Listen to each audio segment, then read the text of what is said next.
Chapter 3. The Throne and the Weight of Responsibility. The crown on his head, Mansa Musa stood silently in the palace courtyard, the golden light of the early morning spilling over the walls of Mali. The crown rested on his head, not heavy in weight, but heavy with meaning. It was more than gold, more than jewels. It was a reminder that every life in his empire now depended on his choices, and every decision would echo far beyond the palace walls. He could feel it in the way the air moved around him, the way the guards straightened instinctively, the way the people in the city paused, sensing the shift in leadership. For a moment, he closed his eyes. The wind carried the scent of the Niger River, the dust of distant deserts, the faint aroma of spices brought from Timbuktu's markets. This empire was alive, breathing with millions of hearts. And now, he was its heart. He remembered the words of his teachers from long ago. Power is a mirror. It shows what you are, not what you want to appear. Musa understood this deeply. The crown did not make him king, his actions would. The crown did not give him respect, his justice would.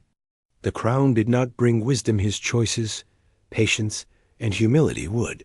From his childhood, he had been prepared, but the reality of sitting on the throne was different. It was not just a seat of comfort. It was a seat of responsibility, of burden, of constant vigilance. The Mali Empire was vast. Its wealth was unmatched. Its trade routes stretched from the Saharan sands to distant oceans. Its gold mines filled the pockets of not just the rich, but the whole world. Yet wealth was only one part of leadership. Mansa Musa knew that without justice, an empire crumbles. Without knowledge, an empire stagnates. Without compassion, an empire becomes a shadow of itself. He began to walk the palace halls, listening to the quiet murmurs of his advisers. "Your Majesty," one whispered, "our treasury overflows. The merchants speak of your generosity. They wait for your orders." Musa nodded slowly. "Yes," he said quietly, almost to himself, "but wealth is a river. It can nourish or it can flood." He understood the delicate balance. Gold could build cities, fund armies, and fill markets, but it could not teach a child to read, a young man to think, or a nation to dream. The people of Mali looked to him not only for gold, but for guidance. They wanted someone who would see beyond material gain, someone who would understand the subtle threads of human desire and fear, someone who would lead with heart as much as mind. Mansa Musa spent hours in council, listening to merchants, scholars, soldiers, and elders. Every voice mattered. Even if the person speaking was small or unknown, he learned that a ruler who ignores the whispers of the people will soon hear only their complaints. He learned that wisdom is not hoarded in the throne room. It is gathered from the world outside. At night, the palace became a place of reflection. Candles flickered, casting shadows on the walls etched with history. Musa would sit alone, thinking of the millions depending on him. He wrote notes, drew maps, planned trade routes, education programs, and infrastructure. He imagined libraries full of books, schools where children would learn far beyond what he had been taught. He thought of scholars traveling from far lands, bringing knowledge from Cairo, Baghdad, and beyond. Every plan was a promise. Mali would not be remembered only for gold. Mali would be remembered for its mines, its culture, and its justice. But responsibility was heavy. Every decision carried weight. A misjudged trade agreement could ruin merchants. A mismanaged harvest could starve villages. A harsh law could turn loyalty into rebellion. He reflected on the fragility of leadership. Empires rise quickly, and they fall quietly, but their collapse is loud to those who depend on them. Musa often walked the palace gardens at night. The stars above reminded him of the vastness of life and of the smallness of one human being in the cosmos. And yet, he also realized that a single human being could shape destinies. His destiny, he knew, was not only to enjoy wealth, but to carry it wisely, to direct it not for self, but for the people. He met with scholars who taught him that knowledge, like gold, could travel. But unlike gold, knowledge did not diminish. It multiplied when shared. This idea became the cornerstone of his rule, to build Mali not just with mines and markets, but with minds. He invited teachers, architects, astronomers, and philosophers to his palace. He studied maps, learning about lands beyond the desert. He learned about trade, astronomy, medicine, and the philosophy of justice. And in every lesson, he reminded himself, a nation rises not through gold, but through wisdom. The throne was not a symbol of power for him. It was a call to action. It was a responsibility to protect, to teach, and to inspire, even as others marveled at his wealth. Musa's attention was on what could not be seen, the children learning to read, the scholars debating, the villages thriving quietly under the care of just rulers. And in this, he found purpose. Asterisk, asterisk. First decisions of a wise king. The morning light spilled over the palace walls once again. But this time, Mansa Musa felt the weight of expectation more keenly. The throne had become more than a seat. It was a lens through which every action would be measured, every decision scrutinized, every choice echoed across villages and markets alike. He called his council to meet in the great hall. Scholars, merchants, generals, and village elders gathered. The room, filled with anticipation, seemed almost to hold its breath. Mansa Musa's eyes moved slowly across the assembly. He did not see them as courtiers or subjects. He saw them as partners in the life of the empire.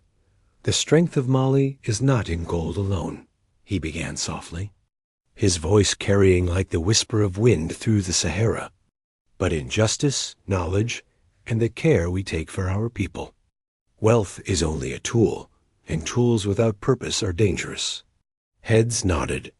Some murmured agreement.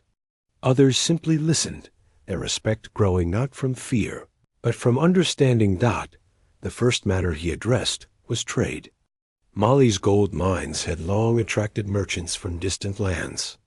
But Mansa Musa knew that wealth could be both a blessing and a curse.